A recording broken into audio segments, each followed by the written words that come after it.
Chapter 8.2 reviews the Pythagorean theorem and the converse of the Pythagorean theorem. The Pythagorean theorem tells us that if we take the sum of the two legs squared, it will equal the hypotenuse squared. So the a squared plus b squared equals c squared. The hypotenuse is the side that is opposite the right triangle.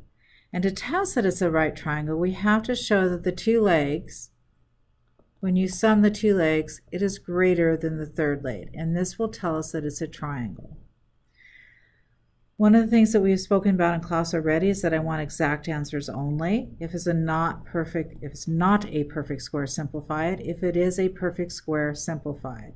So if you end up with something that's 9, the square root of 9, we know that simplifies to 3. But if we end up with the square root of 18, there's a couple ways you can think of it. You can think of it as the square root of 9 times 2, and we do have a rule that tells us that we can break this apart into two separate square roots. So this becomes 3 rad 2. Or we can look at 18 and look at the factor tree, or the factor step. 2 goes into 18 9 times, 3 and 3. The 2 3's would come on the outside, and this would remain underneath. So for example, if we did the square root of 27, 2 doesn't go into it, but 3 goes into it 9 times. Then 3 and 3. The 2 3's would come on the outside, and it'd be 3 rad 3. So to review, if it is a perfect square, for example, the square root of 16, you give me the exact answer. Otherwise, the exact answer will still have a square root in it, but I'm expecting for you to simplify the root in this chapter. Looking at the first problem, we're asked to find x. We're told that the two sides, or the two legs, are 4 and 7, and we want to find the hypotenuse. So 4 squared plus 7 squared, that would equal x squared. So x squared equals 16 plus 49. So we have x squared equals 65. So x equals plus or minus rad 65. As I've said before, I'm going to continue to do that plus or minus, even though we are only looking for the positive because we're looking for a length of a side. Now 65, can I reduce that? If I do 5 into 65, because 2 and 3 won't go into it, it goes 13, and I can't do anything more. So the answer would be that x equals rad 65. That's as simplified as we can get it, and it's the exact answer. In the next problem, we're looking for one of the legs. We're given a leg and the hypotenuse. So we know that x squared plus 8 squared equals 12 squared. So x squared plus 64 equals 144. X squared equals 80. So x equals plus or minus the square root of 80, or rad 80. Looking at the factor tree for this, I have 80. 2 will go into it 40 times. 2 will go into that 20 times. 2 goes into that 10 times, 2 and 5. Everything that's a double comes out. So this will come out as a 2 times 2, which gives us 4. This will stay underneath. So x equals 4 rad 5.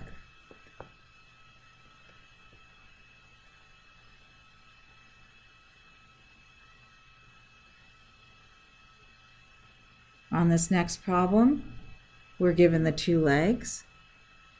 So 8 squared plus 5 squared, that equals the hypotenuse squared. So x squared equals 64 plus 25. So x squared equals 89. And x equals plus or minus the square root of 89.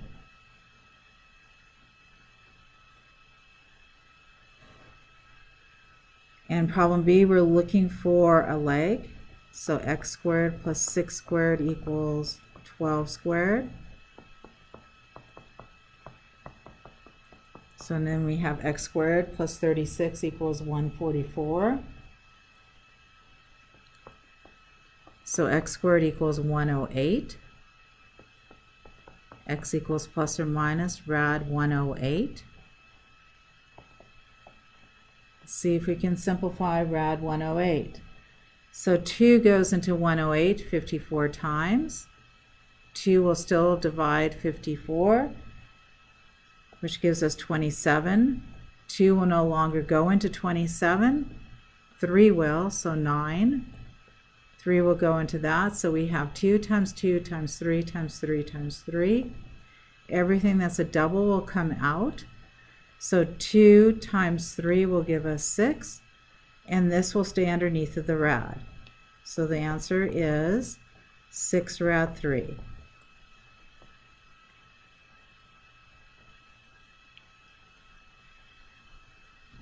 Sometimes we don't need to do the Pythagorean theorem, the a squared plus b squared equals c squared, if we know the common triples.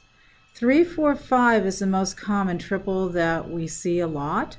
So any multiple of that will work. So if we have a triangle that has sides 6, 8, and 5, that is also a 3, 4, 5 triangle, because if we had 6, that's 2 times 3. 8 would be 2 times 4, and 10 would be 2 times 5. So we have a 3, 4, 5 triangle. The other common ones are 5, 12, 13 and any of their multiples, 8, 15, and 17 and any of their multiples, 7, 24, and 25 and any of the multiples. Do you have to use these? No, you don't. But if you do know them, especially with the 3, 4, 5, it helps the problem go faster. So for the first problem, we have the hypotenuse is 15. One of the legs is 9, and we're asked to find another leg. Looking at this, I can see that 3 will go into both 9 and 15. 9 is 3 times 3, and 15 is 3 times 5. So this is a 3, 4, 5. So x would be 3 times 4, which is 12. And that's one of the multiples that we have up here, a 9, 12, 15. On the next problem, we have x as a leg. We know the hypotenuse is 39 and the leg is 36. This would be a 5, 12, 13, which is this case right here. So x would equal 15.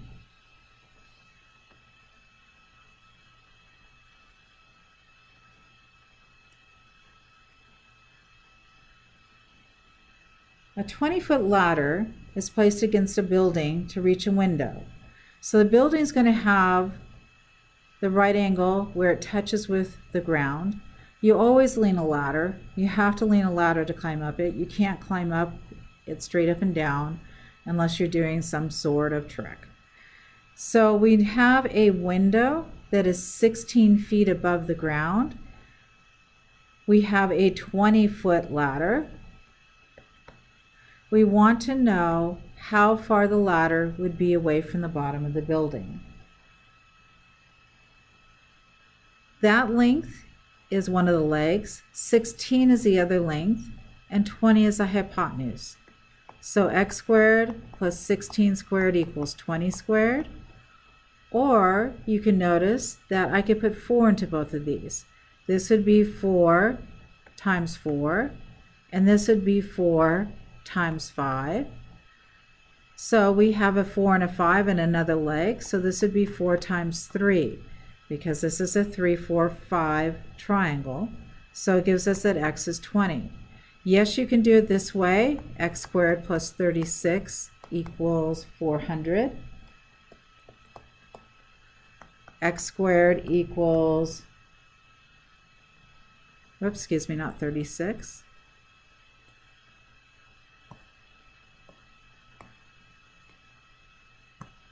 To 56, so x squared plus 256 equals 400.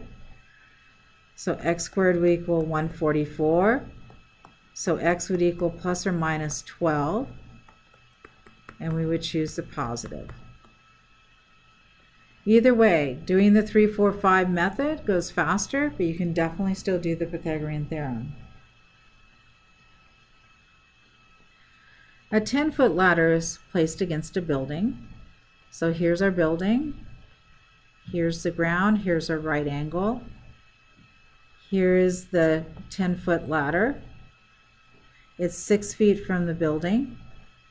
And we want to know how high it reaches. Doing word problems with trig, or actually almost any type of word problem, really helps you to draw a picture so that you can visualize what's going on. So here we have the hypotenuse. We have one of the legs. We want to find the other one. Again, I look at 10 and 6. This would be 2 times 5, and this would be 2 times 3. So we have a 3, 4, 5 again. So this would be 2 times 4, which is 8. Or you could set it up using the Pythagorean theorem and solve it.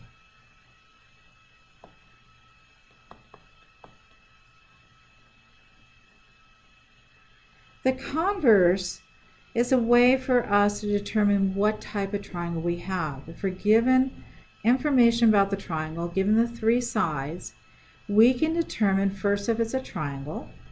Then we can determine is it a right triangle, an acute triangle, or an obtuse triangle. So first, to prove that it's a triangle, we have to take the 2 shorter sides, sum them, and show that they are greater than the longest side. Then we square them. If 2 of the sides, a squared plus b squared equals c squared, then it's a right triangle. If that sum is greater than c squared, it's acute. And if the sum is less than c squared, it's obtuse.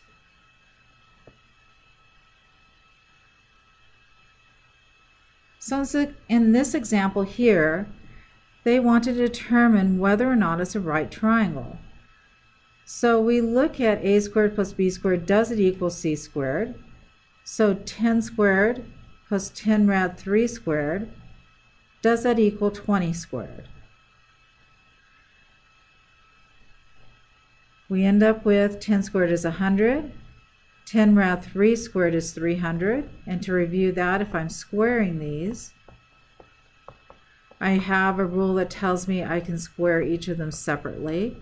So this is 100, rad 3 squared is just 3, which gives us 300. So since 400 equals 400, so a squared plus b squared does equal c squared, then it's a right triangle.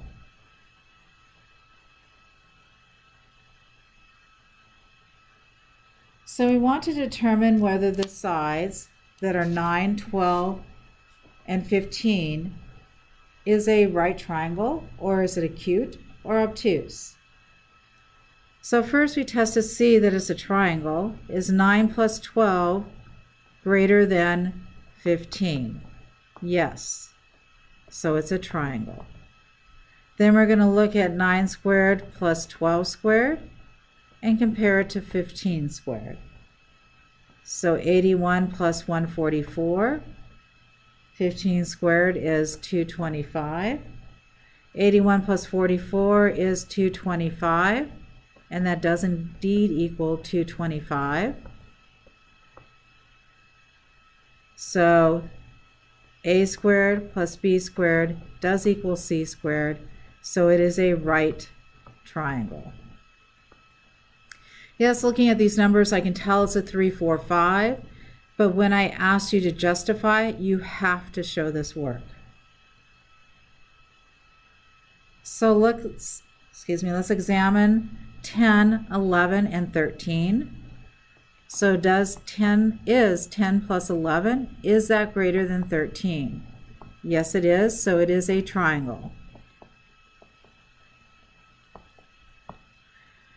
If I had something like 1 plus 11, which would give me 12, 12 is not greater than 13, so we wouldn't have a triangle. So now we look at 10 squared plus 11 squared and compare it to 13 squared. So 100 plus 121. How does that compare to 13 squared, which is 169? 100 plus 121 is 221, and that's greater than 169. So a squared plus b squared is greater than c squared. So the triangle is acute.